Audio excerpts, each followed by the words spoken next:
Call this meeting of ESD number 2 to order at 7 p.m.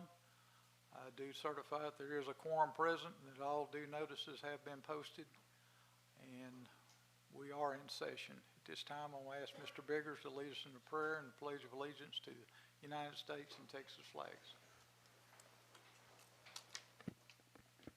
Father, we come to thee humbly, just thanking you, Father, for your grace, your mercy.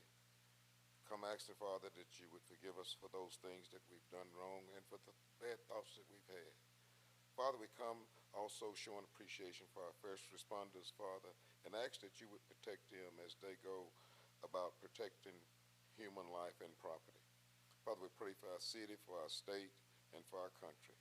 We pray, Father, that the decisions made in this meeting would be pleasing unto you. In Jesus' name we pray, amen.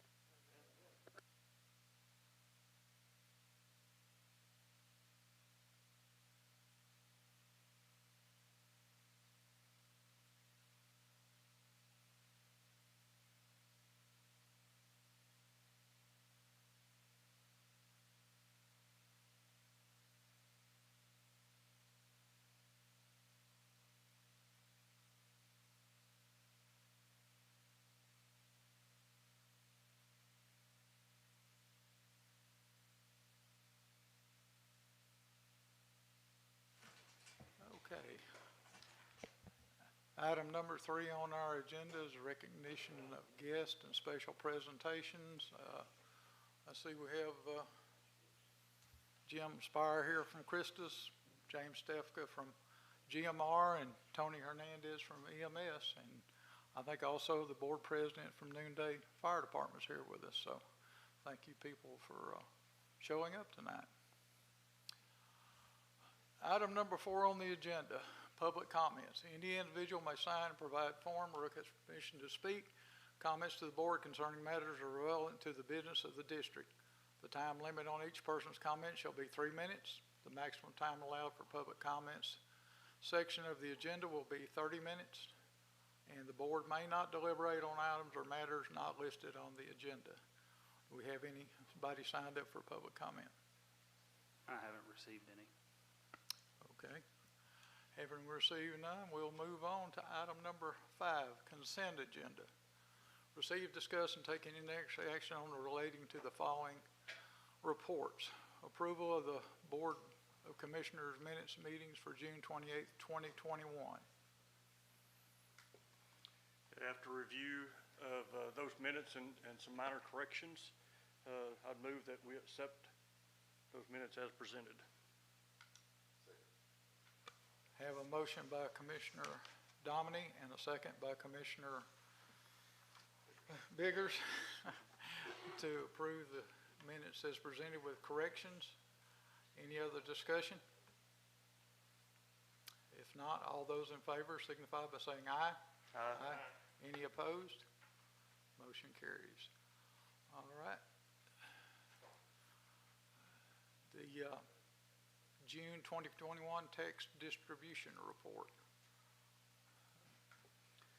Okay, we'll go ahead and discuss it, but this one actually would need to be moved down under the financial reports. Yeah. And noted there, but again, I've reviewed the documentation, the report, and would put forth motion that we accept the report as submitted. Okay, I have a motion by Commissioner Dominy to accept the tax rate. Second by Commissioner McKeithen. Any other discussion? All those in favor will signify by saying aye. Aye. Any opposed? Motion carries. Okay. We did the minutes. Okay. Financial statement. Again, after review of the documentation and whole discussion between myself and Bill, I would move that we accept the report as submitted. Okay, have a motion by Commissioner Dominy that we accept the financial statement as presented. I'll hear a second. Second by Commissioner McKeithen. Any other discussion on the financials? Hearing none, all those in favor say aye. Aye. Any opposed? Motion carries. I should have spoke up, I guess, before we vote on it, but it won't change. But anyway, I just want to inform everybody that we have gone back in, and in the past, we've looked at the funds that we need to transfer on a quarterly basis to support our firefighters from our sales tax revenue that's generated. And just give a forecast that we're looking at, we're going to have to probably move right about $1 million, just under $1 million at the end of August. Actually would vote on it, but it'd be in September.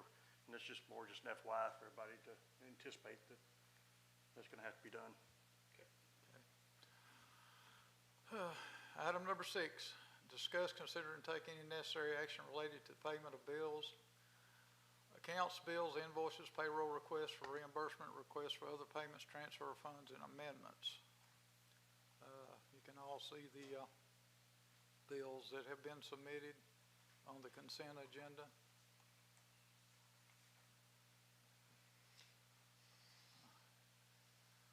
Anybody have any questions? Okay. With no questions then, I'll call for a motion to pay the bills. Have a motion by Commissioner Wilson. Have a second. I'll second. Have a second by Commissioner Domney that we pay our bills. Any other discussion? All right. All those in favor signify by saying aye. Aye. All those opposed? Motion carries. All right. And let's see. Get down here to 7. Number 7, discuss. 6.2. Oh, 6.2? Oh, okay. I'm sorry. You have to separate 6.1, 6.2, or they all come out? Oh, 6 entirely. the 6 entirely, yeah. Okay. Yeah, it's everything, unless you have a question about something. No, I didn't. Okay. Okay.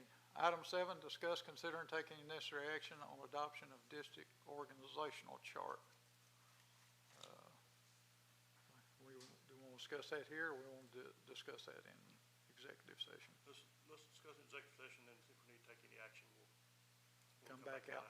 Okay. Is that okay with that, Mike? Okay. Then we'll table that and take it up in executive session and discuss it when we come back out. Item 8, discuss, consider, and take any necessary action on the appointment of an investment policy committee. Yeah, so, I mean, I'll bring it up. So I think everybody's pretty well aware that ESD has a large sum of cash in our bank accounts. And those are, and I'll say low interest bearing accounts, if anything. And what we want to do is form a committee to look at the opportunities that we have under current state regulation that allow us to invest those monies and start really trying to have them earn for us while still maintaining the liquidity that we need to be able to support our bills and everything. So I want to set up a committee, an exploratory committee that would want to look at those opportunities and then come back and make a recommendation to the board. I will ask Bill if he would chair that committee for us. So and then we'll look for, I'll say probably 2 more volunteers to sit on the committee with you. Why don't you and Charles do it? Is that okay with you, Charles? Okay. Okay, so the committee will be, chairman will be Bill Martin or William Martin, Brent Domney, and Charles Wilson for an investment committee. Would that be something that was JD's participation in it? You make the finance to decide on? Who's that? JD? Yeah, he can be on it too. We'll put him on there. Okay. All right. Well, we got JD too. Yeah. Yeah, he needs something else to do. And if there's any other members out there that feel like they can make a material contribution to the committee, then by all means, come to us. We'd love to entertain and see what you can bring to it. Okay. Item 9 is discuss, consider, and take any necessary action on the appointment of an electronic device committee. Okay, so again, I want to revise this and outside of electronic device, actually do it a IT policy to encompass all the items that fall under IT as far as the way we use them and what devices are handed out to us, our ability to use those, how they're managed and monitored. And so again, I'll sit on the committee. Larry, I'd appreciate if you would chair it. But I'll also ask if there's anybody else that would like to have sat on that committee as well. Because users. I think Leroy and Charles both. No, so, Bruce Burnham? Okay. Good. I mean, I want to make sure that we have some of the users, the daily users that's on that committee as well. Good. So did you volunteer for it, Leroy? Oh. Okay, so Larry, you, Yeah, and Bruce, Bruce? Okay, that's only 3. You need more? I'd like to have another one if, Hunter? okay. Okay, and who else? Anybody else want to serve on it? Okay, then that'll be your committee then. All right.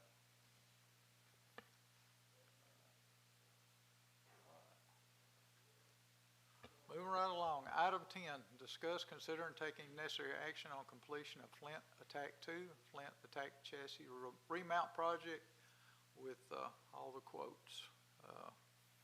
JD, I guess probably you and Mike can speak to that, or Mike can, or Yeah, he was whatever. gonna have me speak on that one. Okay, This is just a list of the stuff. We're still waiting to hear when we're supposed to get the chassis from Chastain Ford. We have not been given an estimated delivery on it yet, but, we kinda took the forefront and trying to get quotes on some of this miscellaneous equipment we know we're gonna need to be able to finish that truck, so we threw in a little extra. Like I said, we got the contingency in there just in case. I mean, taking that bed off of that chassis, something goes wrong, or we find something that we didn't normally see or overlook, then it can be done and taken care of without having to come back for any more money. So we should fall well with under that, but I kinda wanted to leave that in there just in case. okay, so your total project expectation is $6,031? Yes, sir. Okay, And you're comfortable that you've identified everything? Yes, sir. Great, thank you. all right. With that, I'll make a motion to approve the not to exceed of $6,031 for the completion of the chassis remount project. have a motion by Commissioner Dominy to approve the $6,031 and no more, and a second by Commissioner Biggers. Any other discussion on it? If not, all those in favor signify by saying aye. Aye. Any opposed? Motion carries.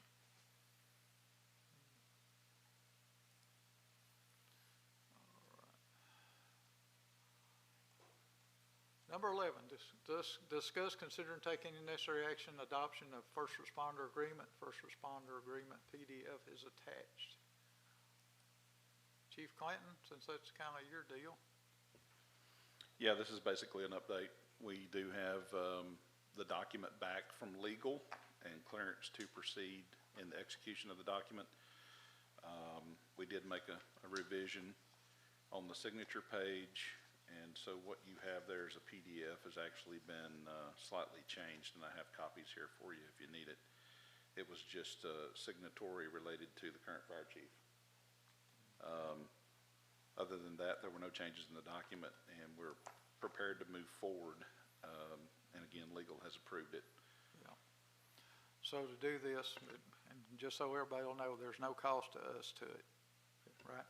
That is correct. Okay. All right. Anybody have any questions? Make a motion, we approve. Okay. Have a motion by Commissioner McKeithen, we approve the first responder contract with UT Health EMS. Have a second?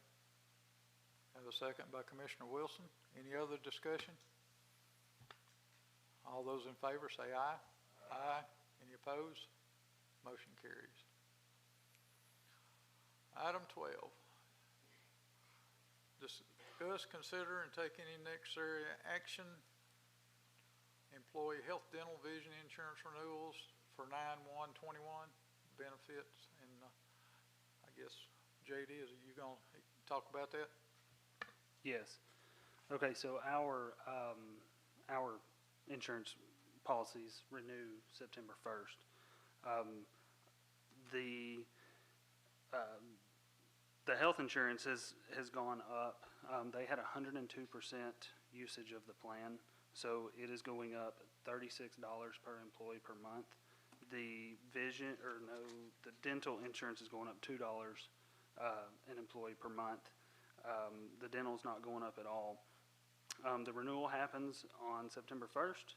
I spoke with our broker and she stated we could shop it out, but our plan history with that 102% could actually cause us to have significantly higher rates. From what I've spoken with Bill about, our rates are lower than the TML pool insurance rates, and our employees are generally happy with the benefit package that they have. So I'm going to let Bill kind of talk a little bit about the other plans and things, but that's what I've got right now. I just want to reiterate what Chief Smith is saying. I've been in this business for 20 years, and I've worked with health insurance rates. Gentlemen, I haven't seen rates like this since early 2005.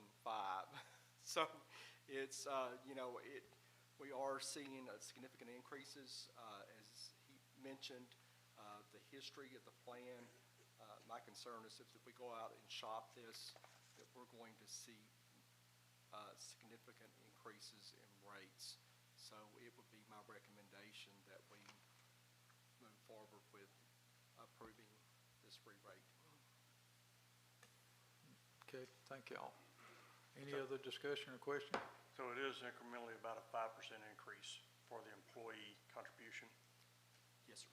Okay. How about the employer contribution? Any change? So it's we pay for 100% of it. So for the employees, it's 5% for us. So it's $36 an employee per month for us. So there's no employee contribution? Only on their All dependents. employees. So for family, and I can't, it goes up a little bit more than what it is for us. Okay. Okay. Any other questions or discussion? If not, I'll entertain a motion. I'll make them up. Go ahead, Leroy. I'll second it after Leroy. Okay. All right, got a motion by Commissioner Biggers to approve the insurance package and a second by Commissioner Wilson. Any other discussion? If not, all those in favor signify by saying aye. Aye. Any opposed? Motion carries. Item 13, discuss, consider, and take any necessary action on renewal of paging contract with Mobile Communications. Pager contract renewal. Chief Smith, you want to talk about that? Yes, this is the renewal for our contract on our pagers. He's not changing any of the pricing or any of the terms of that, of this contract. Basically, it's fixed rate of $8.25 per pager per month with a minimum of 325 pagers. It's the same terms as the contract had for the past 4 years. This would be another 5-year period with no increases. I did get this checked out by legal, and he was good with it. He just wanted to make sure we understood that if for some reason we don't want to continue with this contract, we have to give him 60 days notice, and it goes out on October 1st. Okay, thank you. And everything's okay with it, Mike? Yes, it's actually 5 successive 1-year terms, and you can opt out at any Yeah. point by giving 60 days. No penalty? All right. Any other discussion or questions? Out of curiosity, how many pagers do we have, roughly? More than, I don't have that number available. I can pull it up if you give me just a couple is minutes. it great excess of 325? No, I'm just curious. no, it's less than that. Okay. All right, I'll entertain a motion to renew this contract. I'll make that motion. I have a motion by Commissioner Wilson, we renew the contract with Mobilecom or Mobile Communications for the pager. I'll second. Second by Commissioner Domney. Any other discussion? If not, all those in favor signify by saying aye. Aye. Any opposed? Motion carries. Item 14, discuss, consider, and take any necessary action on hose ladder testing And Chief Smith, I think you have the quotes and all that stuff, or you can talk about it, and we'll go from there. Okay, so we'll start with the ladder testing. We've been conducting outsourced ladder testing for the past 7 to 10 years. Our normal vendor did not contact us this year to let us know they were coming. They were normally like clockwork. When we contacted them, their response was, "We don't know when or if we will get to you." So ladder testing happens generally in the April-May timeframe. So we have been behind on that. I tasked the battalion chiefs with finding a new company, and in the book, there's quotes from 3 different companies that do ladder testing. However, there's only one of those companies that does aerials. And if Glendale also uses that company and they're satisfied with them and have been happy with the service they've provided. And so if we go with that company to do the ladders, aerial and ground ladders, it would be a cost of $3,230. Okay. Mike, do we need to vote on those separate? If we do, you're going to use 2 different companies?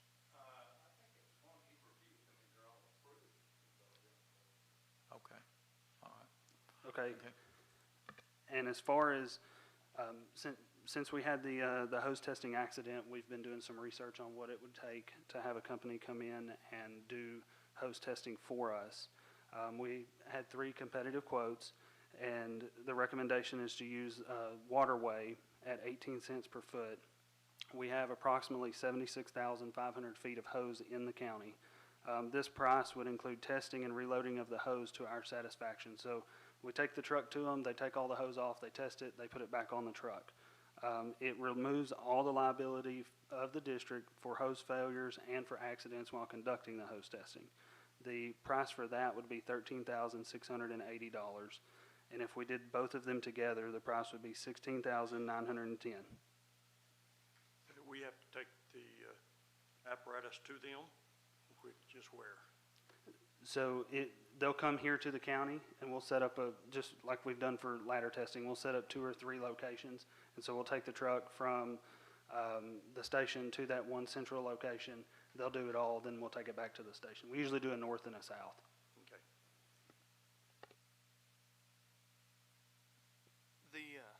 When we were setting the agenda, I thought that there was one company that did both services. Not one that also does aerials. Okay. The aerial was the one that was kicking us out. And I think it would be better business for us to keep all of our ladder testing records with the same company in case there is a failure. No, I understand. My other question is, we didn't budget for hose testing. Where are we going to source this from? So I've looked, and in the part where we have all of our testing fees, and so for like air packs and ladder testing, let me find it in here.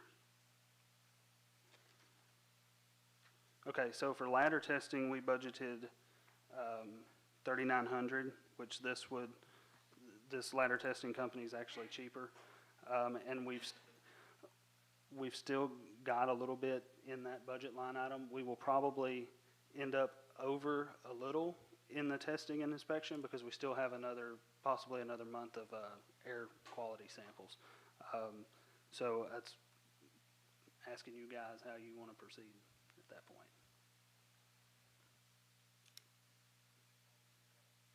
$60960.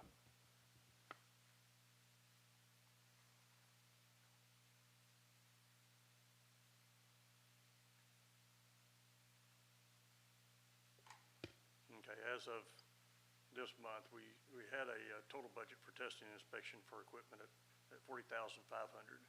We've committed $28,000 to date, so we have an open balance of $12,412. So the ladder testing would easily be covered in that, but depend on what other EPA testing that we have. And I'm going to look here real quick and see what we have incurred in the last period. We're we're incurring about $5,500 a month. That's what we did in the last month. So we're potentially gonna go over budget here, probably around $12,000, $15,000 for that single account code. By actually authorizing what was being performed in-house to an external party. That's gonna be the major cost that we'll have, that portion of it. I think that also goes back and test everything, Brent. What we've already tested, they'll go back and retest everything. We're getting the whole county retested. What benefit does that bring to us? I think it's a discount on the pricing is what I was told. The more hoses we get a discounted price. They've completed about a third of the hose testing, last update I had. We've been hose testing for how long? They paused it after the accident. So I don't know how long they were actually hose testing. But yes, they paused it. Yeah, I wasn't aware that we stopped. Yeah, they had them pause until we could move forward either with this or determine how we wanted to go. So we're gonna retest probably about a third of our hose then. I would say yes. Okay. How long is this quote good for? Is it just for this year? Chief Nix, he handled discussing with the company. Yeah, good evening. Whenever I called them, it is good for the year. Because the reason why they gave us the budget was, or the bid and the quote was for this coming budget year. Okay, so they'll test, what do we need them to test now? Yes, and it's turnkey. What he's quoting right now is turnkey. We take the apparatus to them, they pull the hose off, they test it. They said they could have the complete county done within 8 to 9 days. Okay. And then they load it back to our specification hose loads of what we desire. Okay. So if we elect to only test what has not been tested this year, then we'll pay a partial rate. Correct. And then this will be the full rate for next year. Correct. So we could budget the full value for next year. Correct. And then whatever we need to do for this year, we can go ahead and. Yes, because without it's penalty. by the foot. It's Okay. 18, 19 cents, and what the other one was, 32 cents a foot?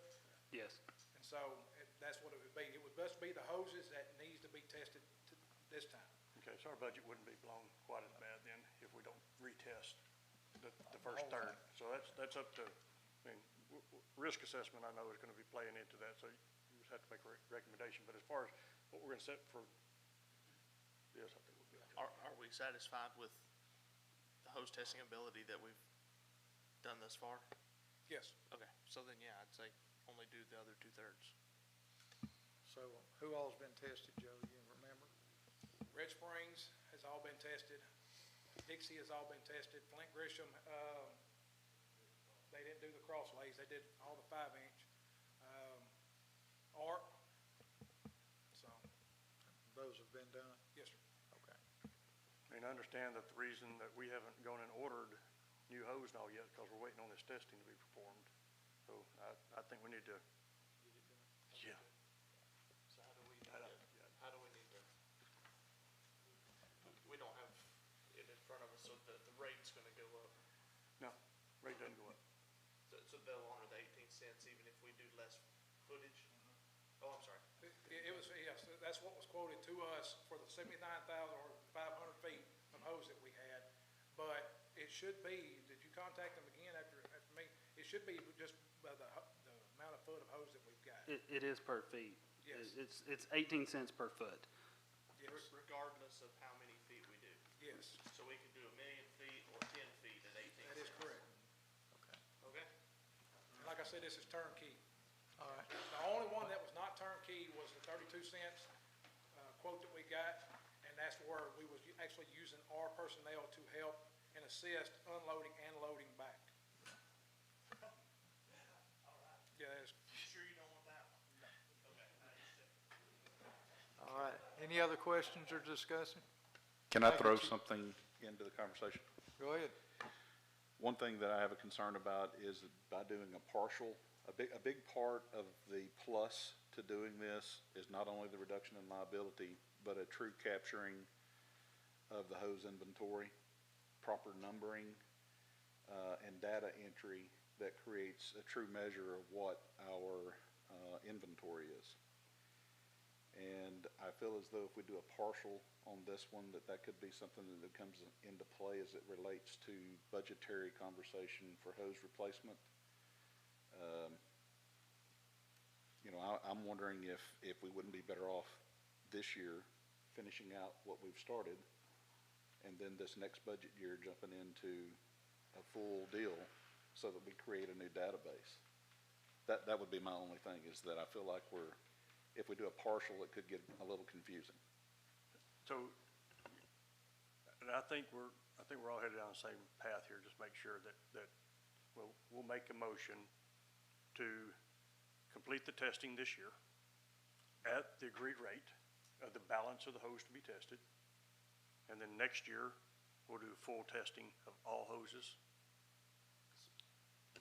Yeah, that's kind of what I'm getting at, is that they typically create a spreadsheet, and each piece of hose is individually numbered and identified so that we can track the history of it.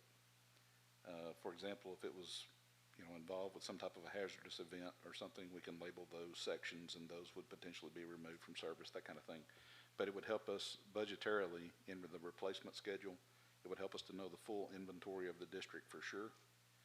And each of those items would be individually numbered in a database so that we have proof up of those. Okay. So we didn't log what we did? I'm sure that our guys did log what we did. Okay, but then why is that not satisfactory? Because I don't know how they did the numbering. If it's not a consistent numbering, it may get a little confusing, is what I'm getting at. Yes, that is true. There's no consistency. I mean, you have Noonday Fire Department who has ND 100056, and you may have Chapel Hill that'll have CH, and all the numbers and the lettering and everything else is all over the board. Here we would be completely uniform. It's still trackable though. It's still trackable, yes. At least for another year. Yes. We could, I mean, if something catastrophic happened, we could locate the records on that hose. The hose that we have in the county is numbered and lettered somehow, it's identifiable. Yeah. Although I agree with you on wanting to do that, I think because we didn't budget for it, I think we need to proceed the way we were talking about. Yeah. With just doing the remainder, and then we'll build that full, we'll have a mixed matched one, but we'll build a full uniform one next year. And, you want me to do it? I make a motion that we approve the quote of $13,680 to Waterway for hose testing, and I'm grouping these together, right? And the other one was CFS. Move to approve the CFS quote of $3230 for the ladder inspection. All right, have a motion by Commissioner McKeithen to use Waterway for the hose testing and for CFS ladders for the ladder testing for the amounts. Let me amend one thing. Yeah. To do the remainder of the hose that we have not done. Okay.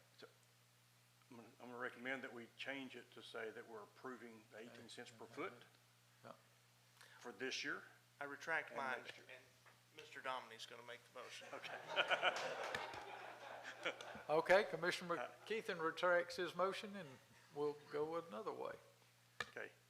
I'm gonna make the motion that we accept Waterway hose quote on the basis of 18 cents per foot to be tested for the balance of the hose to be tested this year, as well as the full inventory of hose testing next year. The value of that will be determined by the 18 cents per foot based on the quantity that we actually test. And accept CFS ladder quote for full ladder testing, including the aerial, for a value of $3,230. A second. Okay, have a motion by Commissioner Dominy and a second by Commissioner McKeithen for the hose testing and the water and the ladder testing. Any other discussion? If not, all those in favor signify by saying aye. Aye. Any opposed? Motion carries. All right. Item number 15, discuss and consider and take any necessary action on ARP Station 1 gutters and winter storm damage. The gutters were damaged, and I think we contacted the contractors, and they wouldn't cover that because it was considered storm damage, but we went to the people, or I think one of the battalion chiefs did talk to the people that did the gutters, and they gave us what it would cost to repair the gutters. And it's my understanding that our insurance, if we file it, has a $5,000 deductible. And how much was the quote for the replacement if we just did it outright? $8,915. Okay. Help me, why do we just have one quote? So we got this quote when the guy went out to do the warranty, to do the warranty claim. Stated it wasn't under warranty. So I spoke to Commissioner Brown about whether or not we wanted to put this on the agenda to file an insurance claim, because we know that's going to be $5,000, or if you guys wanted to explore the option of trying to just outright replace them. So at that point, we had not gotten a second quote or third quote just yet. We're just trying to figure out which direction we want to go. I'd like to see us have two more quotes to accompany this one, personally. I'd like to see us challenge the fact that it's not covered under warranty. This facility is under a year old, and we had a storm. There's no reason why those gutters should have not drained, and because they didn't drain, they froze and theoretically split the gutters. I'm adamant that this should be a warranty issue, and people we ask if it was under warranty or not are the people that have to honor the warranty. So our insurance company actually may help us pursue it under warranty. I agree with that. So if it was a frozen split situation, oh yeah, I thought it was maybe falling off because of weight or something, but The gutters are split. The only thing that I'm not clear about is whether it was water in the gutter splitting or if it was ice sliding off the roof and hitting it and causing it to split. I'm not exactly sure on that. But in either case, yeah, it should be under warranty. I mean, it's either warranty or workmanship, one of the two. I just don't see this being a insurance claim at this point in time. Would you be willing to work with JD and work on that and see what we can do then? The answer is no. No? We're not gonna, yes, Okay. I'll work with them, but I mean, Oh, that's,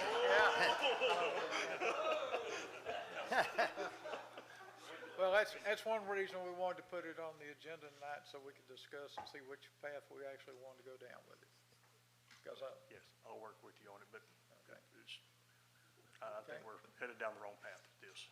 Sounds good. Okay, so with that being said, number 15, there'll be no action taken, and Commissioner Domney and Chief Smith will work on seeing what they can get done with it. Item 16, discuss, consider, and taking necessary action on fire chiefs presenting and discussing issues with the board for future items. Chief Arnold from ARP, you're up. Oh, yeah. How was your vacation? Oh, it was wonderful. First time I had 4 days off and I didn't go to the deer lease in a long time. Yeah. But, I didn't have time to run by and get my report, so I know we ran some calls last month, but there was no major damage that we know of. They had a structure fire while I was gone. Of course, I'm out of town, so we have a structure fire, so. Other than that, all in ARP is okay. Yeah. There was. Well, my gutters, but God did that. I'm not gonna argue with him. Any questions? Is that the little deal that you sent me? What's up there on the? yeah, we're looking at, Okay. your run responses and it's. Okay, well, I still am having a little issue with getting some stuff entered, so it doesn't look real good to me from the last month. I hope he's got some entered from last month, but I don't know. Like I said, I hadn't had time to look at it. Okay, it shows you have 40 incidents in the period, 2 events with 24 personnel, 1 one-person response, 1 incomplete report, no missed reports, and nominally 37 man-hours in all. Are we still calling these one-person responses if an individual goes and assists another department one-person responses is when there was a single resource assigned and there was only one person in that resource. So it could be a medical call where just one person ran it. Or it could be that there were two active calls at the same time and they sent an engine crew one way and a command vehicle another way. And we did have an incident like that this time, because I know I ran one call while they were on another one, so that was probably what flagged. But it was a medical assist, so it wasn't nothing major. Can I say something on the one-person responses real quick? So your pay crew was on a call and you responded to Yes, one sir, basic? I Okay, happened to be at the station and Yeah. standing by, and I just went ahead and called it. okay, makes sense. I think when you're looking at the data on one-person responses, if it's not abnormally high compared to the amount of incidents they're running, that's okay. It's not necessarily a bad thing that it's a one-person response. It could have been something that a single resource was capable of handling. So it's just looking for that out of normal, relatively high. Well, it's just something that we want to research and find out why it happened and make sure that it was all correct in the system. I don't want anybody entering wrong reports, so. Well, yeah, the key for me is that there's justification for having one-person calls. And there's times whenever it's not justifiable, that this should identify to us if that ever occurs, and then we need to address the root cause of having those type of situations. Really, that's all the report's about, is helping flag things so we go and look at them and make sure we understand why we did what we did. Believe me, Brookers knows all about that.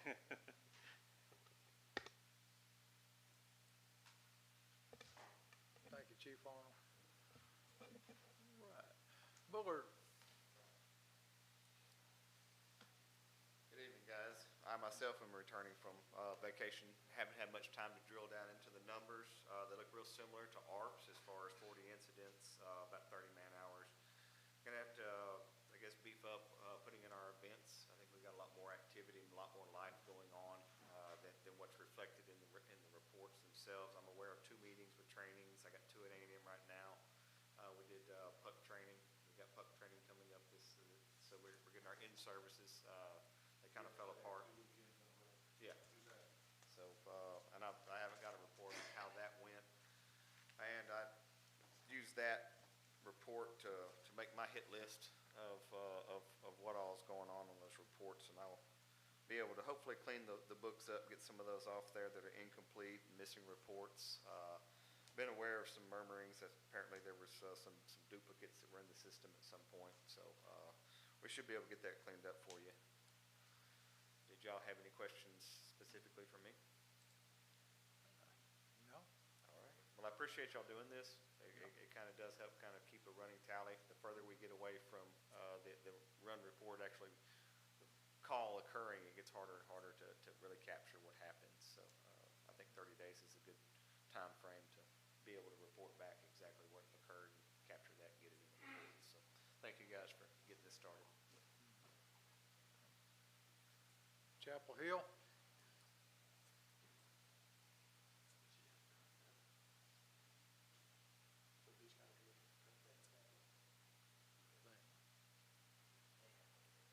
Go ahead. Hello, Dad is at A&M. There's 3 other guys that are with him, so that's why he is not here tonight. But he left me some notes to tell you all about. Okay. There was a few of the missed calls, I think, that were stated because of the radio signal in Chapel Hill. The guys have since moved that antenna outside for better signal for the radios. However, we are needing the antenna to make sure that that signal is better for our radios out in Chapel Hill. So if we could work on that long-term range plan there. Also wanted to thank the shop for helping getting engine 1 back in service with our air brakes, or with the airbags, I mean. So Dad really appreciates the fast turnaround on that. It's also stating we didn't have any events. However, there was 2 that we attended for 2 different churches that had VBS events happening. So we took the trucks to show and sprayed water for the kids. Also, some of our EMS pages are coming out later, 10 to 15 minutes later than the actual EMS page. I'm not sure how that's tracked or when that's sent. Dad said that was a concern. So then when we get there, they're like, we didn't need y'all, or we didn't know that the fire was paged. And the last thing is for the educate our members about using the computer system, entering data the correct way. Okay, so let's back up to the EMS deal. So you're getting paid 10 minutes after they're getting a call, That's correct. okay? How many, roughly, how many times did that occur? And I don't expect you to know all the answers. I'm not sure. And the other question is, was a sport ticket put in for that? Do you know? I do not know. Okay, thank you. Okay, thank you, Crystal. Chief York, Dixie. Larry, did we know? And then what about, she said something about, they missed calls because of radio, but their pagers? Yeah. They do have radio issues out here. They're, for one of the stations we're looking at, But they have pagers. They do have pagers. Okay. Good evening. Oh, Hey. you're good. We had 63 incidents, 0 events, 14 personnel, 1-man response, 2 non-responses, which, there again, I don't know why that's showing up like that, 2 non-responses. We got a 24-hour crew. 0 dispatch errors, 2 incomplete reports, 4 missing reports, and 22 man-hours. Everything's going good. I think we've had some issues with our trucks. We got down to our tanker today, so, yeah, we was running out of it for a while, so they got a reserve engine out there. I think we're supposed to be getting our engine 1 back maybe in a week or 2. Hopefully either by the end of this week or by the end of next week. Okay. Then engine 2 is a water pump issue. Engine two's water pump is in the shop now, so hopefully first thing in the morning we're gonna hop right on it. And if International has part in stock, then hopefully by the end of the day we should have it. Matt, did you look in on those 2 no responses to see what they were, or did it even show up? No. Okay. Like I said, I've been on vacation. I just got back from Galveston myself. Everybody's on vacation. All right, okay. Well, if you don't mind, you might just look into it and shoot us an email if you find something out about it, Okay, okay? will do. Thank Thank you. Point Gresham, Chief Stone. Well, I was on vacation on Okay.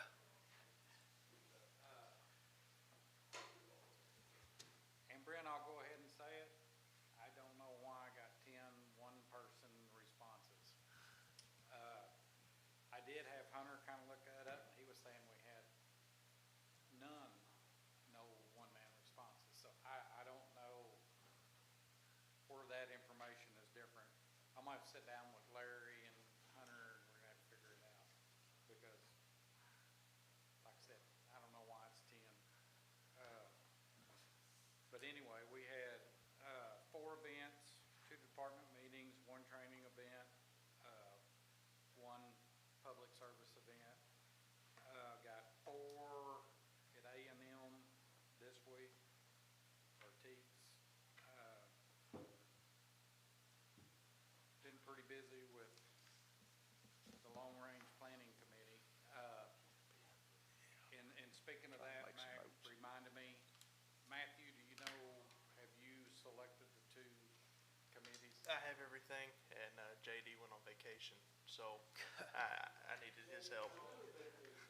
Another vacation. I'm just kidding, JD. No, we do have everything documented. We just got to sit down and appoint those committees, but that'll be done here in the next few days. Y'all got anything for me? Well, while you're up there, do you want to talk about long range, what they've been talking about? That way you don't have to come back up later, or you want to wait? Not on the agenda? Okay, I don't think Never it's mind. on the agenda. it's not on the agenda. We can't do it. All right. I'm not messing with you. I do have a question though about the 10, I don't remember, 1-man responses. Are we, what are we thinking there? I mean, is it still, well, first of all, where have we gotten with response master training? Keith Tate is supposedly organizing that response master training classes. So he's supposed to be getting around. I know he's done a couple of departments, not sure where he's at, all the way around. Who's that?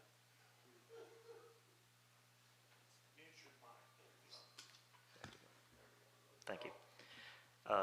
As far as the single man responses, after we looked at after the last meeting, we had determined that all of those were single man responses. I haven't looked at this month's to see, but as of last time, whenever we pulled them up, we determined they all were single person responses.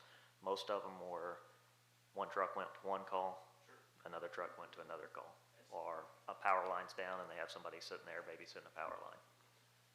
Well, that's fine, but, you know, normally we blame Hunter for Flynn, and if he's already looked at it, didn't know, I'm just curious if it's improper use of our system or. Yeah, we'll have to dig into Flint's.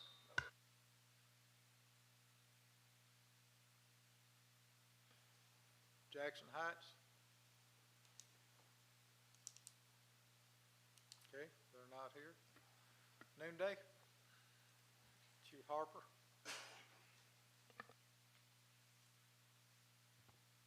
So we had two members, new members that joined the department this month.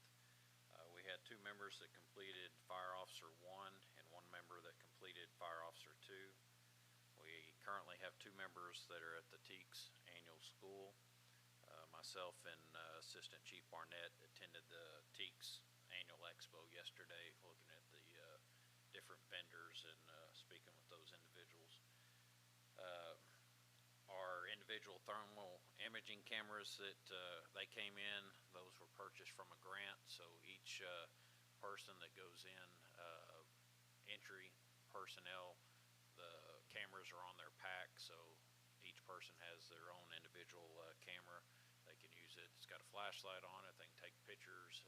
They can see how hot everything is. So they actually were able to use those, I believe, last week at a structure fire that they went mutual aid to Dixie on. Our new engine's in. We've got it outfitted, got all the tools on it. Wednesday, I believe we're going to loan it out to Flint so they can get out of that ladder truck for the time being. So they're going to use that until they get their engine back or get that going. One thing on our report here, so on the one-person response, we had one. My question would be, I think sometimes, and I know I'm as guilty,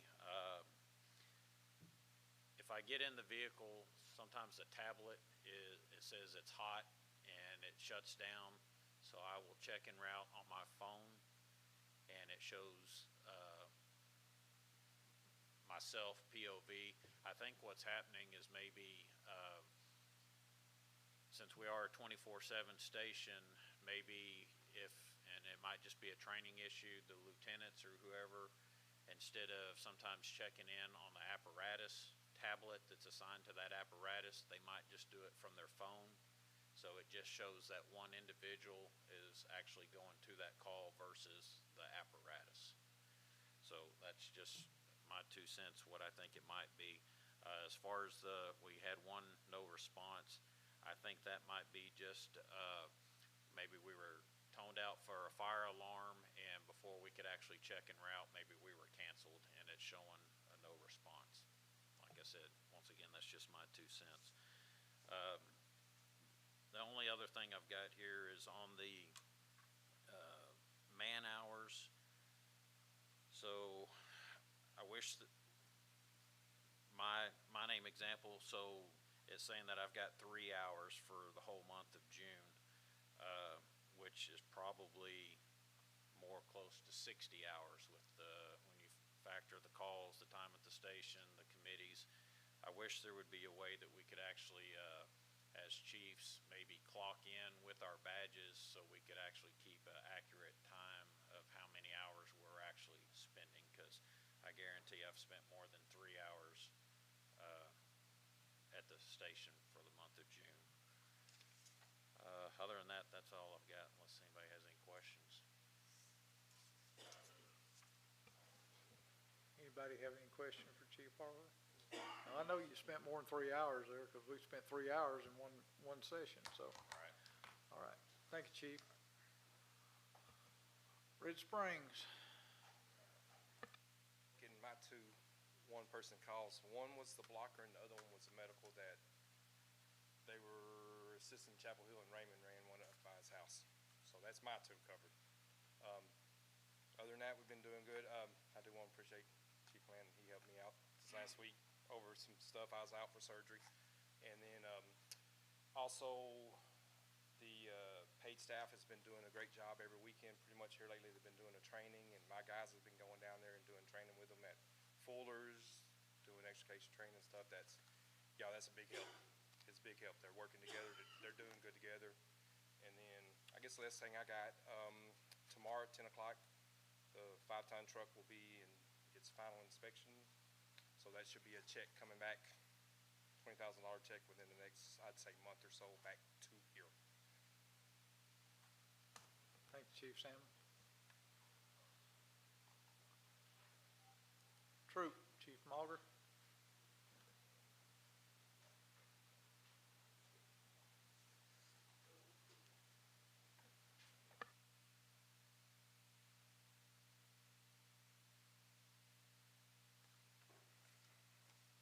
Okay, we had 25 incidents.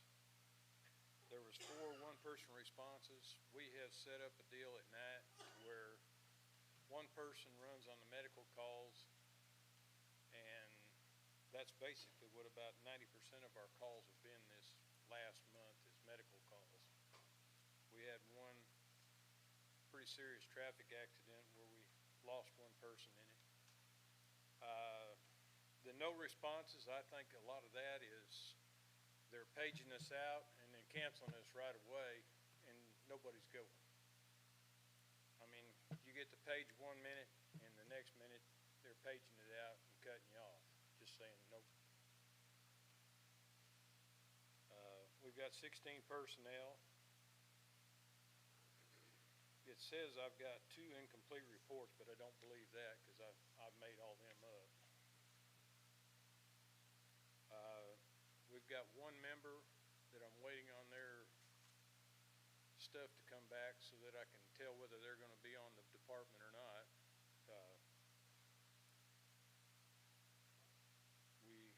We got 24 man hours, and I'm in the same boat as these other chiefs. I mean, I know I've got more than 12 hours in here, but I just haven't been taking the time to write down each event and adding it into the response master. And I'm with Mel on that.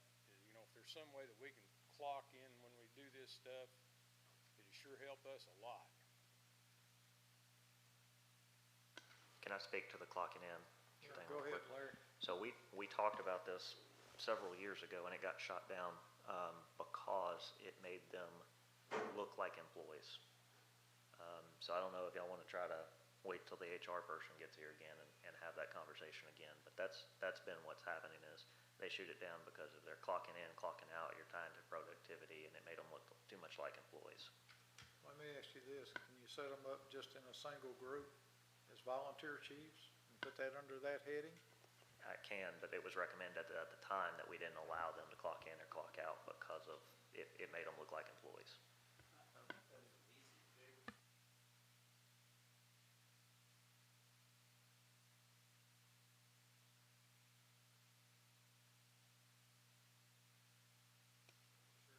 Because there's a lot of events that we're making that I'm bad about failing to put it in that response master under the events, and I know I got more than 12 hours in there. Remember, you're the boss. The biggest thing I'd say is task your lower officers to do that, because that applies in some areas, but when you go to VBS and stuff, I mean, I guess you can clock in before you leave, but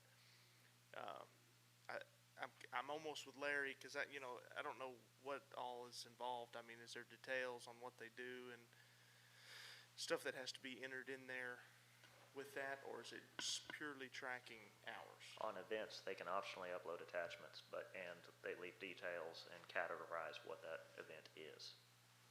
If they're clocking in, clocking out, that's going to be it.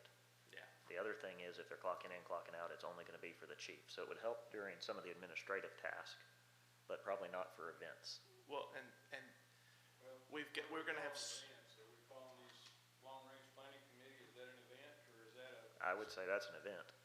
I think anything involved with the fire department, period, is an event. But the biggest issue that I see going forward with clocking in, clocking out is we can't even get our staff to clock out a lot of times. And so I feel like, go ahead, Mac, I'll let you talk. Right up here at this mic. Yep. Even if we don't run it through Larry's system, just some kind of system where we can go up there and swipe a card and at least know they were there for an hour. Anytime they're at that station, they deserve an hour. Even if they only are up there for 15, 20 minutes, they've took the time to respond or even just go up there and visit and sit there with the guys. That's an event myself. I'm sorry. I mean, I agree with you, but I think it's all about trying to get everybody to get together and get on the same page. If we buy you a bunch of time clocks, though, then you're going to have to manually input it into the system that we track. But still, there's got to be some other system, some way we can track these times, because I know nobody's going to remember to clock out, so you put a time limit on it, whatever. If they clocked in, minimum of an hour. And then if they don't remember to clock out, then they just got an hour for the long-range committee. There's got to be some way of doing this. And Larry, I'm sorry, but that's another headache. We'll let you chair the committee. One person that has the least amount of experience with a computer. Yeah, I agree. Yeah. If you're okay with it. So often we're doing the active volunteers, I was very religious about putting events in. The problem I ran into is when my pool of people didn't stay there. If I had somebody stay 6 hours, that's one event. But if somebody left 2 hours before that, how do I cut that person out? So I was there all day, and I had people come up there with 2 hours, and that you end up with multiple events just to track one person at a time. Hence, that time card thing might be more helpful. It's more specific to that person. Whereas if I stay there for 12 hours and somebody joins me for 8 of that, that's 2 separate events I have to create because I'm 12, they're 8. So that's something to consider. Thank you, co-chair.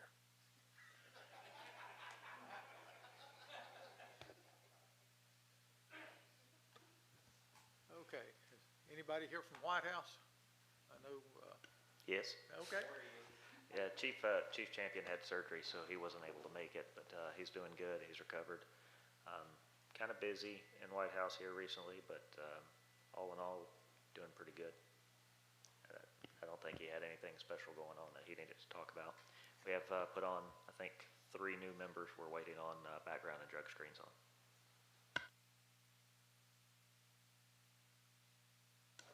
Yeah, we had a good time. It was actually about the calmest I've ever seen it on the 4th of July out there at Lake Tyler. I don't know if there was a lot of extra law enforcement present out there. Tyler PD's boat was on the water. The game wardens were on the water. So it was good. It was nice and calm. Yeah, I think I heard the marina guy that runs the marina there said they had 4 different boats: fire boat, sheriff's office, game warden, and Tyler PD. And they also had ground patrol out there about every 15 minutes, he said. So at least they're doing what they need to. So, all right. Winona. Apparently y'all are pretty rough in White House. You need that. We had a total of 72 incidents. We had 5 events. Mostly were training. We've got our firefighter 1 guys. A couple of them are currently at A&M. I have 2 of my senior firemen down there as well.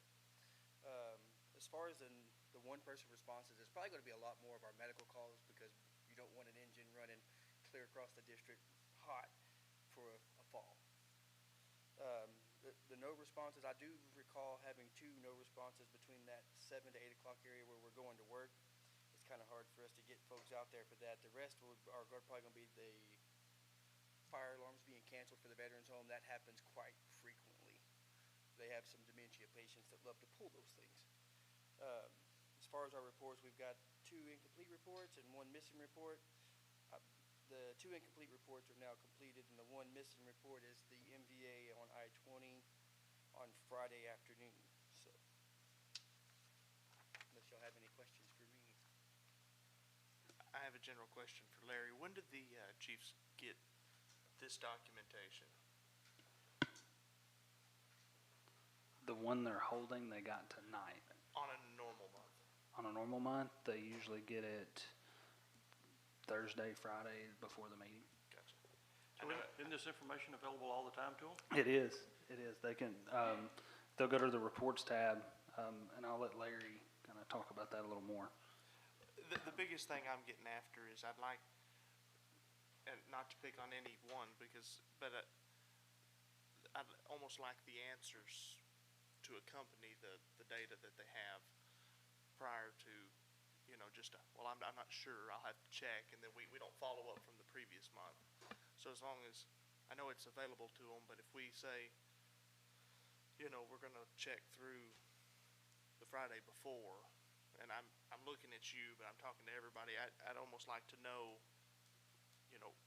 to the best you can what those answers are, because if they are flaws in how we're tracking this, that can be reported to our IT to figure out, okay, these are the issues we're having, that way we have zeros next month instead of, numbers in those spots. But that's all I have to say about that. Yes, and we generally are pulling them for the prior month. So the data we're looking at isn't the data from this month, it's the data from last month when we're looking at the board reports.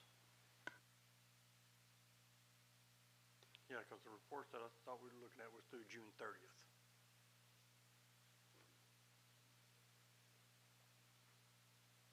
The 6/1 through 6/30, right? Yes. So that information, there should be no ambiguity about what that information represents. It's 20-something days old, right? So we should know exactly what happened in June and be able to come up here and discuss it. And there should be no, I don't know, or I have to check into it. We've got to know when we come in here what happened last month. And truthfully, by the time we get to the meeting 20-something days later, they should be zeros, because there should have been 20 days to remedy those issues. Yeah.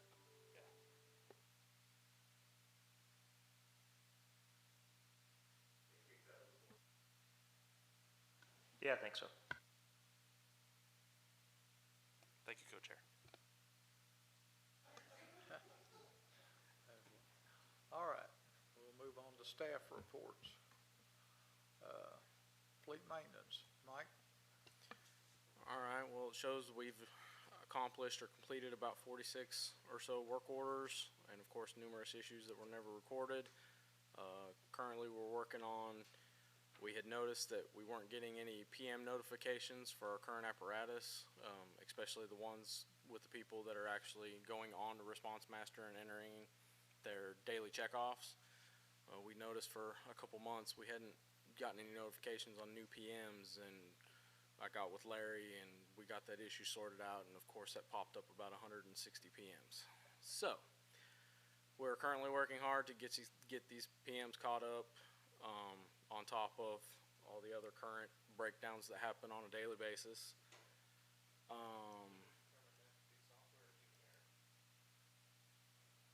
It was configuration.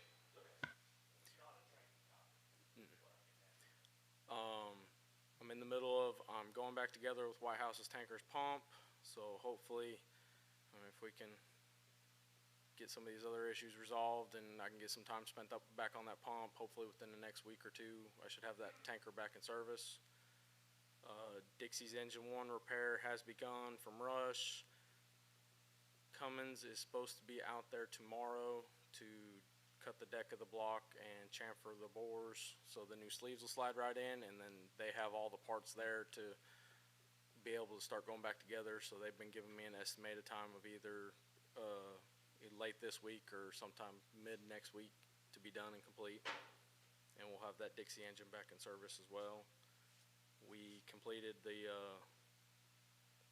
all the quotes for Flint's attack chassis. I'll get with JD to try to get a number for Chastain so we can try to get them a call and see if we can get an ETA on when that chassis will be here, and then continuing to gather up any shop needs and stuff like that for the upcoming budget.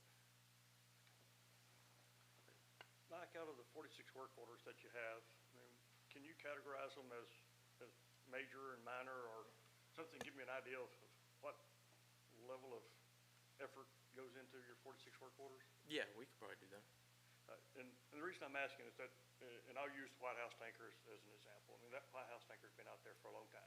And it gets set to the side because other things come in. And I understand, but what I'm trying to understand is how we set priorities on what gets worked on.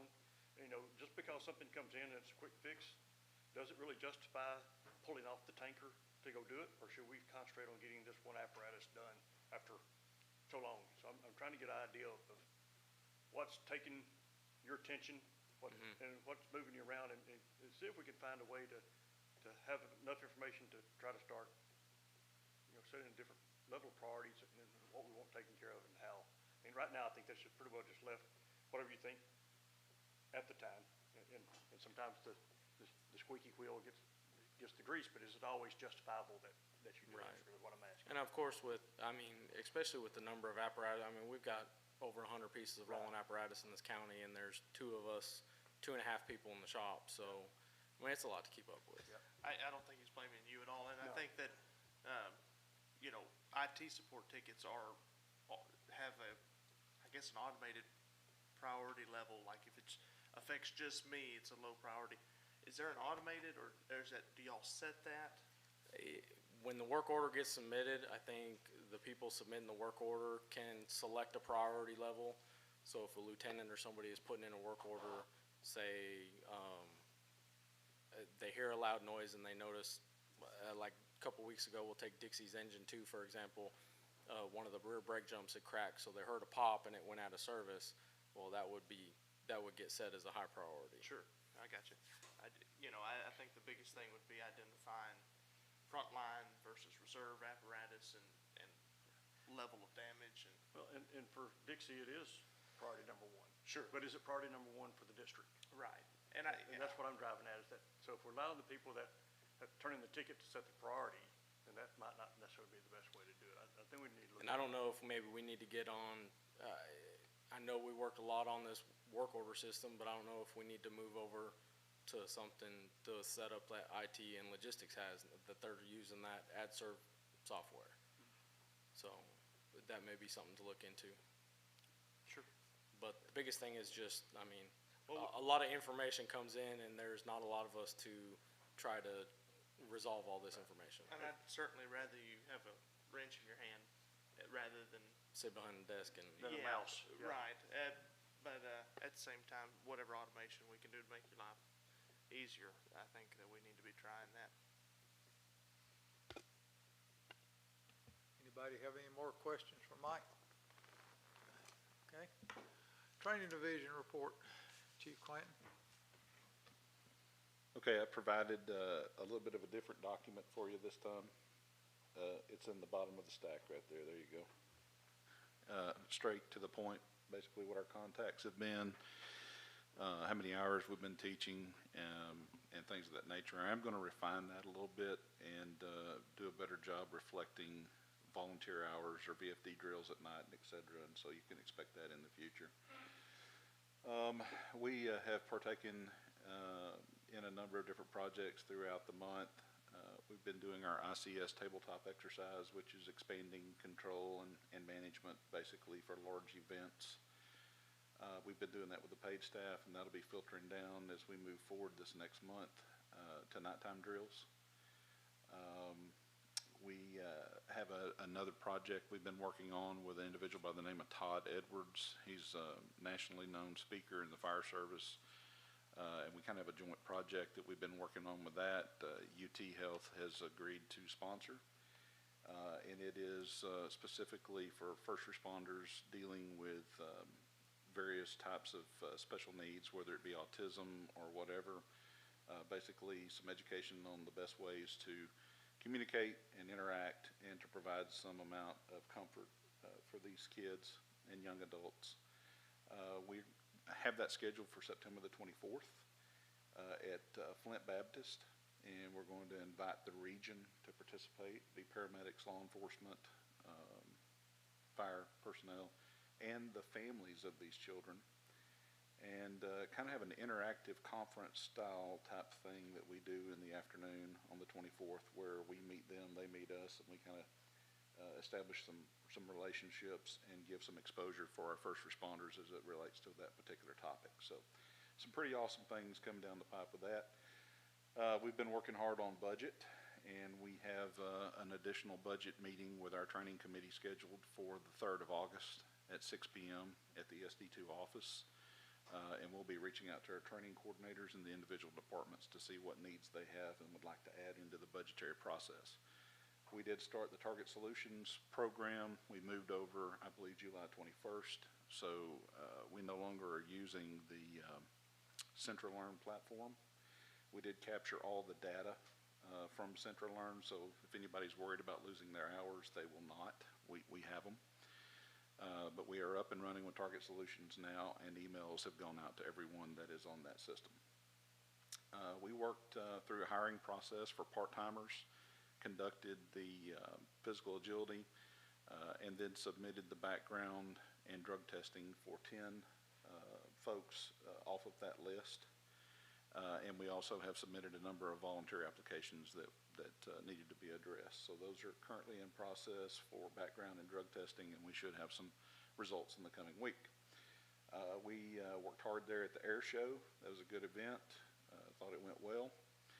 And in addition to that, the only other thing I would mention is that we're working with our training coordinators. Again, that's August the 3rd. Chiefs, if you'd be sure you communicate with them. They've all received the calendar invite, and I think I copied you guys on that as well. We need their participation for the budget request, additional information on Target Solutions, and the development of the training calendar as we move forward. With that, I'll entertain any questions.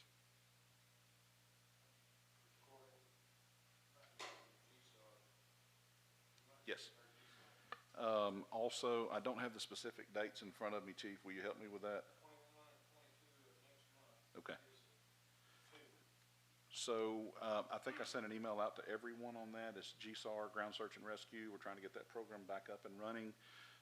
We'll be providing down at Troop, they've made the contacts and set this up to have a trainer there for those that already had GSAR 1. It's like a renewal and GSAR 2. So if any of you currently have the GSAR training, this is an additional movement up the ladder associated with that training. And then I spoke with Bobby the other day, and he's going to be facilitating a GSAR 1. If there's anybody interested in that, there'll be additional emails and calendar invites, et cetera, going out for that. But we look forward to getting that program up and running, as well as our water programs and things of that nature. We're looking to move forward on all those.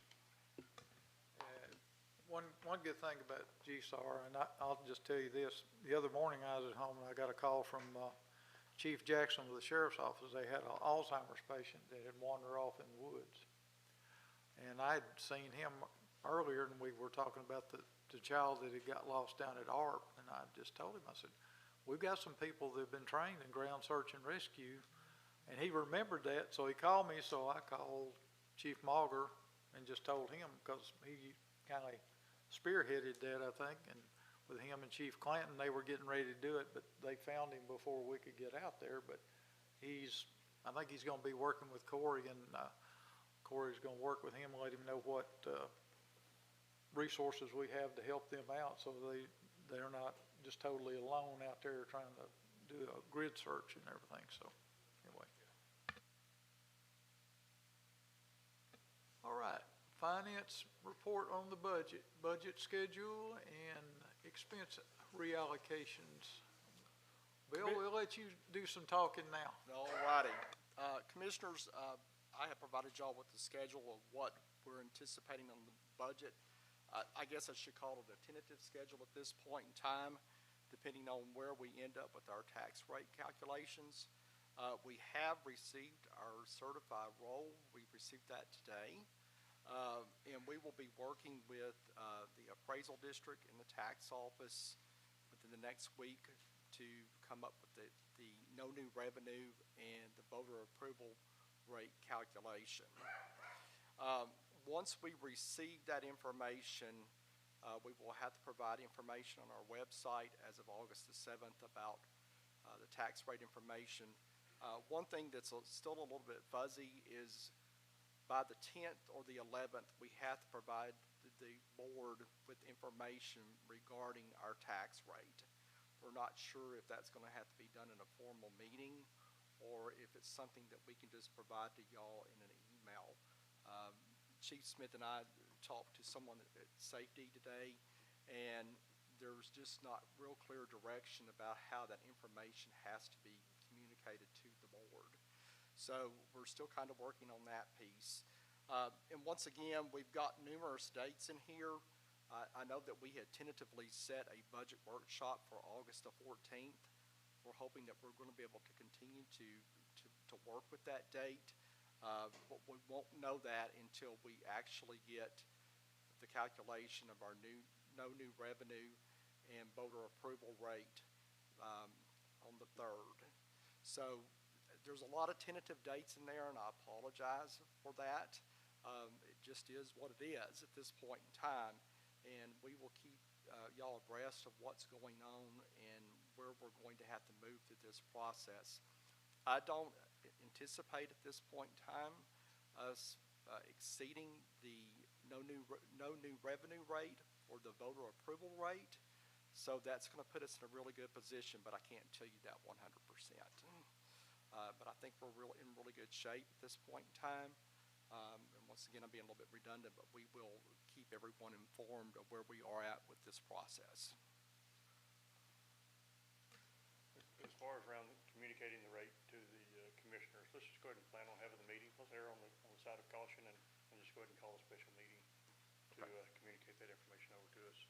And if we find out in between now and then that it's not required, which I kind of doubt that's really going to be the case, that let's just go ahead and plan on having a meeting. Okay. It won't take long. We could do that. So we're going to do that August the 10th instead of the 14th?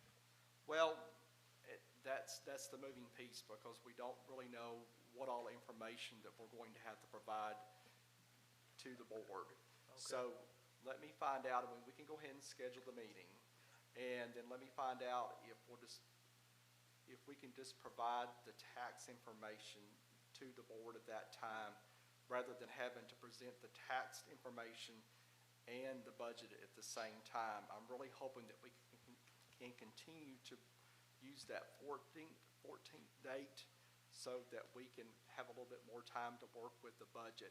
Yeah. But they can't confirm that to us at this point in time of what we're going to have to provide to you guys on the 10th.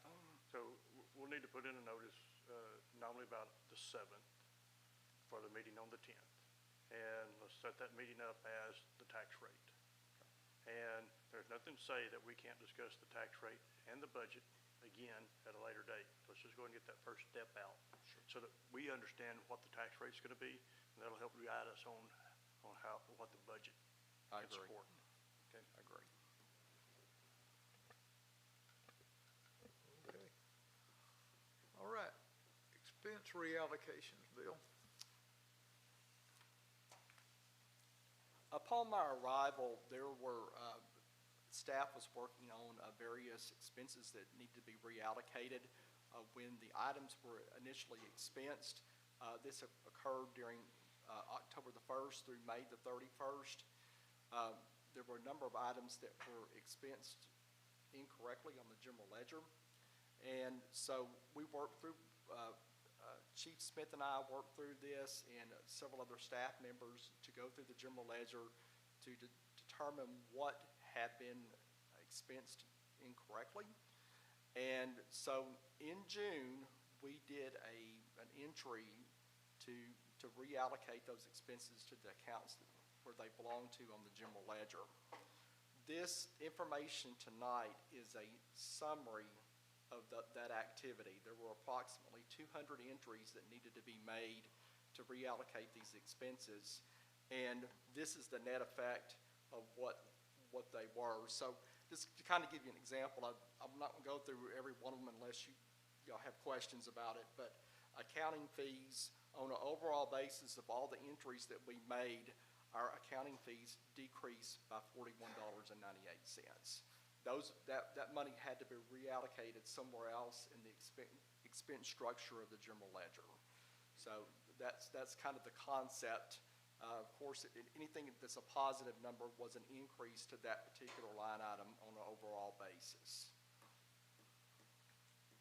So the net overall expenditure did not change. It's Correct. just moved in Correct. between account codes. Correct. And if anybody were looking at June financials, as we've submitted, then you may note that there are some pretty big movements within the month, and those are gonna be these ledgers entries in there.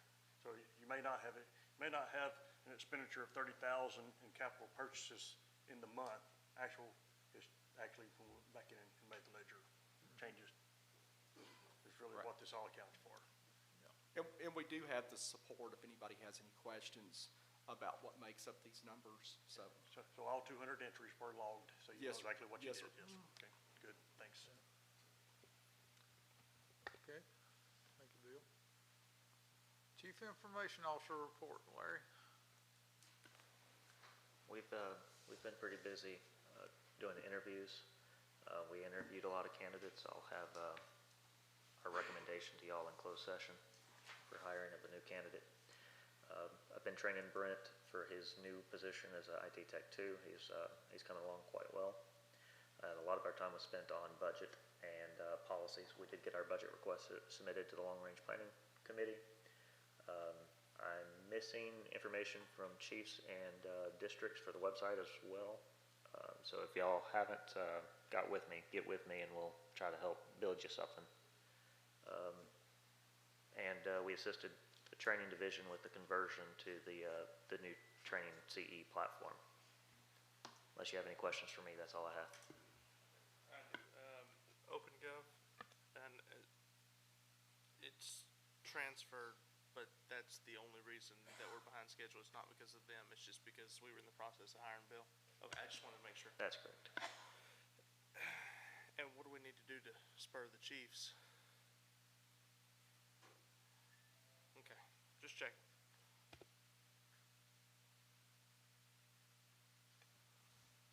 All right, Chief Smith, you're up. All right. Put some information in your book about the last 30 days as far as breakdown by incident categories for the entire district.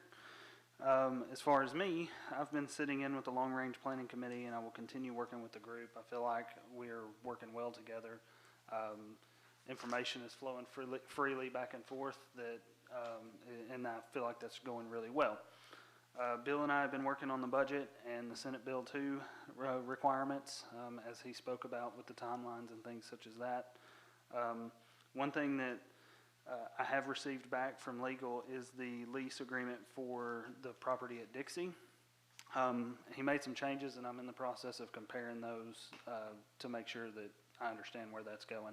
I received that several days ago while I was still out, so I haven't had a chance to really go through it. We met with WRL regarding Flint and ARP's issues, warranty issues that we're seeing, and pretty positive, or feel pretty good that WRL is going to take care of those. I sat in on the HR interviews, felt like that was a good process. I'm looking forward to seeing how that process continues. Things coming up on the agenda that I know of right now is going to be that payroll transfer in August, and obviously budget and tax rate, things of that nature. If you guys don't have any questions for me, that's all I got. Anybody have any questions for Chief Smith? Okay. All right, 18, remarks by presiding officer and our board members.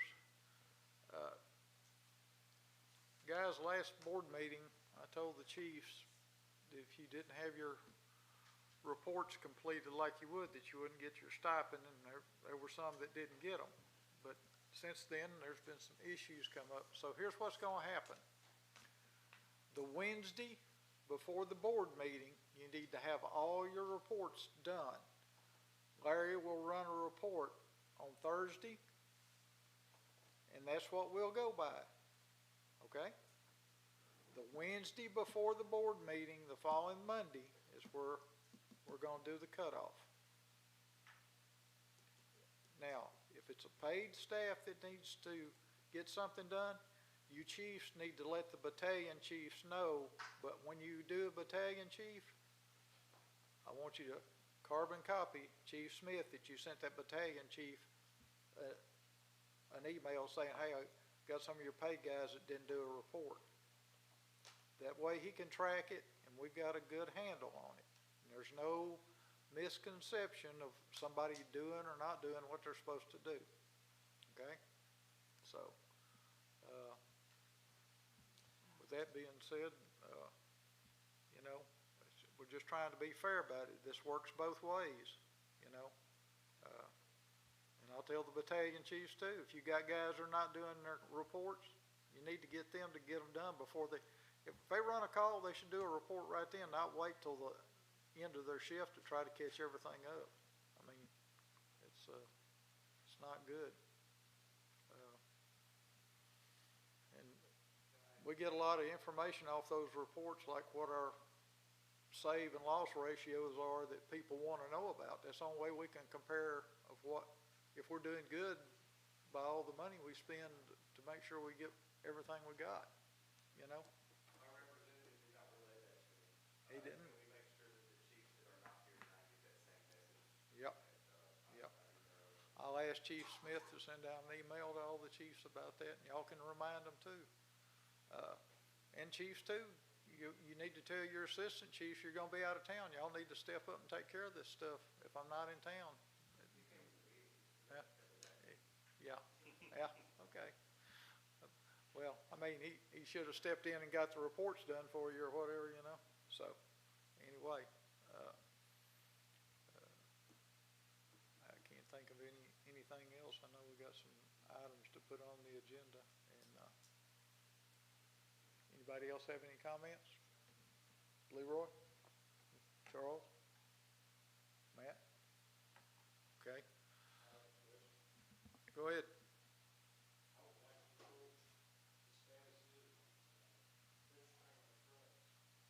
What? I'd like to know the status on registering our trucks. Oh. I've got a couple that are here out of date. Okay. Mike, can you speak to that, or JD? Chief Monger, I'll look into it and I'll get you an answer tomorrow or the next day.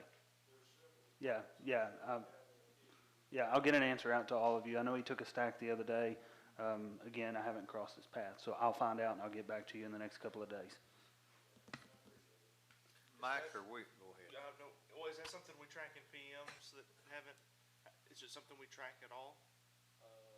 That I am unsure about. I don't know how we're tracking registration.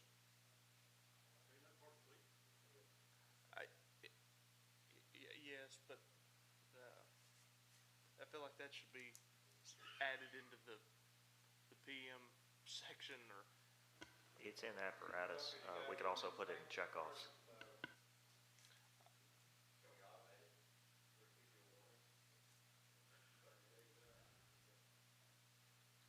Well, Johnny, Well, we talked to. What I'd like to see is something put in Response Master that pops up a month ahead of time when they need to be registered, and also equipment and stuff like that, and what their purchase date is, and things of that nature. If there's something in there, we can do it, and that way we can maybe track the lifespan of some of this stuff too, or if it goes down, how long it's down, or, you know, stuff like that. Just an easier way to be able to track stuff and give somebody a heads up on it.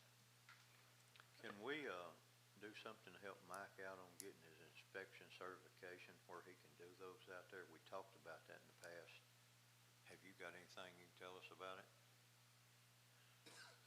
That would be a conflict of interest. The only thing I know of is that in order to do that through the state, that all the vehicles to be inspected have to be registered to Smith County ESD2. If it is registered to ARP, or if it's registered to Flint, or if it's registered to Troop, I would not, if we do this process, I would not be able to inspect it because it is not inspectable by the authority that I work for.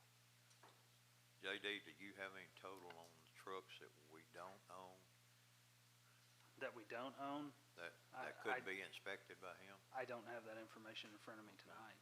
We can gather it. Mike, I'm sorry, but I don't understand that, because, I mean, I go to any inspection station, and they can inspect any vehicle that pulls up there. So are you Right, looking but at under a different type of? government authority, like like I used to work for City of Longview, and I had my state inspector's license for City of Longview. We could only inspect vehicles that were registered to the City of Longview. We couldn't do personal vehicles, we couldn't do county vehicles. It had to be vehicles owned by the authority that has set up this inspection station. It is totally different than being a Valvoline or a Jiffy Lube or something like that. Okay. It falls under I mean, it has to be, there are certain guidelines and registrations that are required by this. So we just need to understand how many that represents. I mean, I'm still just amazed that we have vehicles that have gone a year without registration, and we don't know what we're gonna do about it yet. And Mike, just real frank with you, I mean, that's fleet. That's keeping these vehicles serviced and registered, so.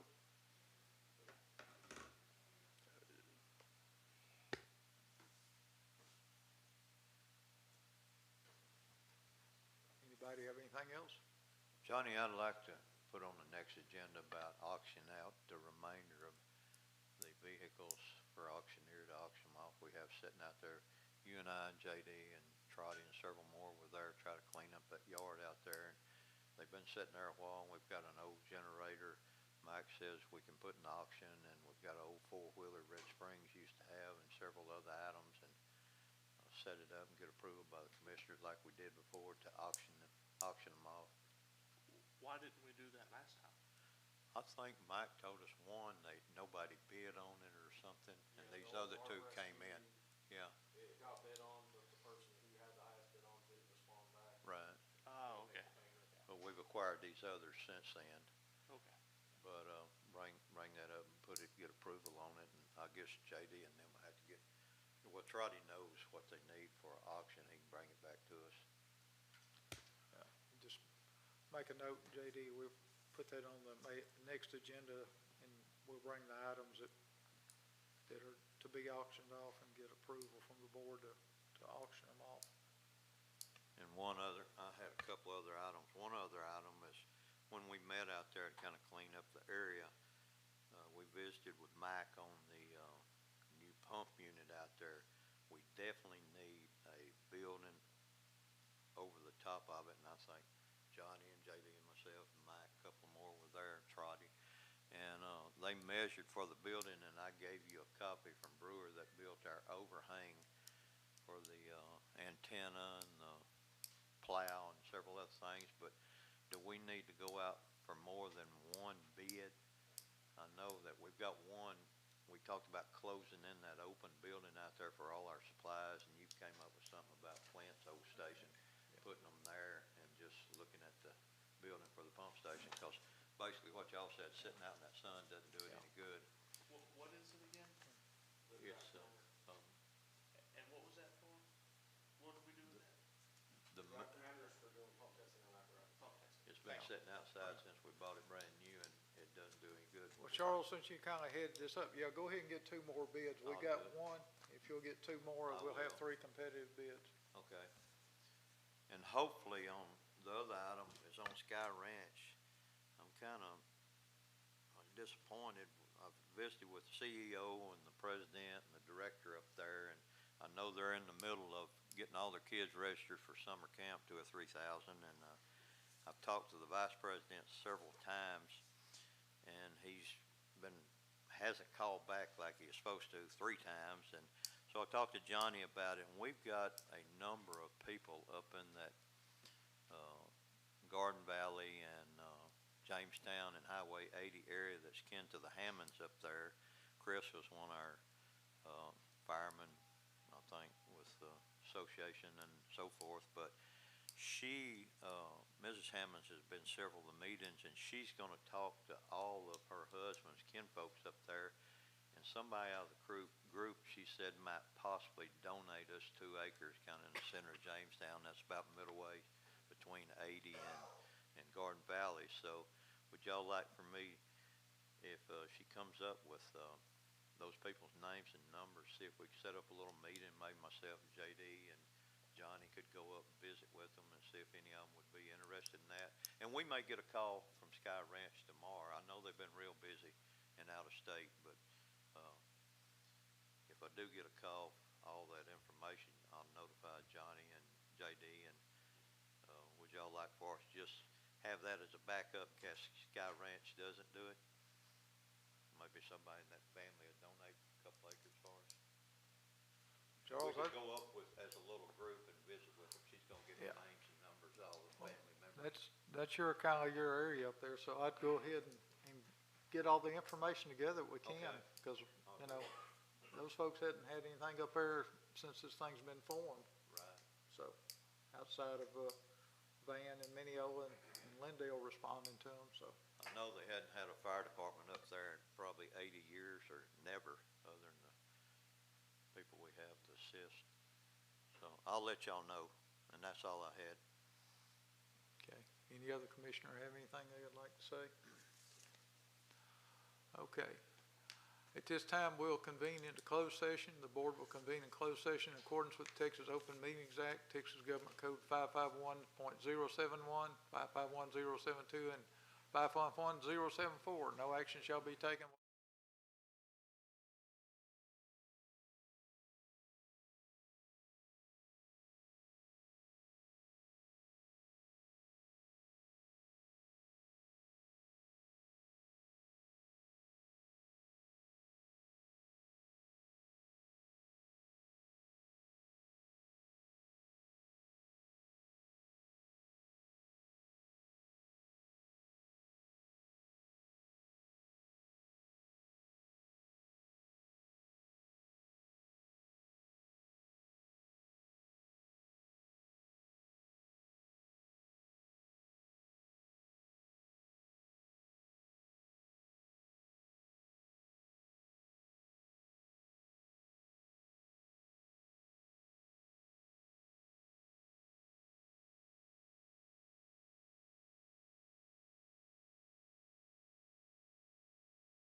Call this open session back to order at 9:54 PM.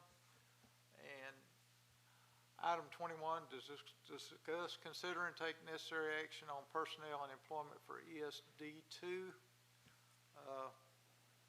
We've had the recommendation of the IT person, so we're going to hire the one that they recommended for the IT position. And then we also had advertised for a HR person, and we discussed all that, and we are going to extend an offer to a person to be our HR person after we make a motion. And if I hear a motion for. I make a motion that we move forward with accepting the recommendation for IT position and HR position for hire. I have a motion by Mr. Biggers to approve those two people to be hired for those positions. I have a second by Commissioner McKeithen. All those in favor say aye. Aye. Any opposed? Motion carries. Okay. And as of now, at 9. We have that one item that we were discussing in closed session. That Oh, was yeah. an action item that we just need to note that it's been tabled for now. Yeah. We had one action item on the org chart that is being tabled at this time. Does that need does that need No, it just needs to be tabled. Is that right, Mike? We just tabling that right now. And anybody else have any other comments or anything? If not, we're adjourned 9:55.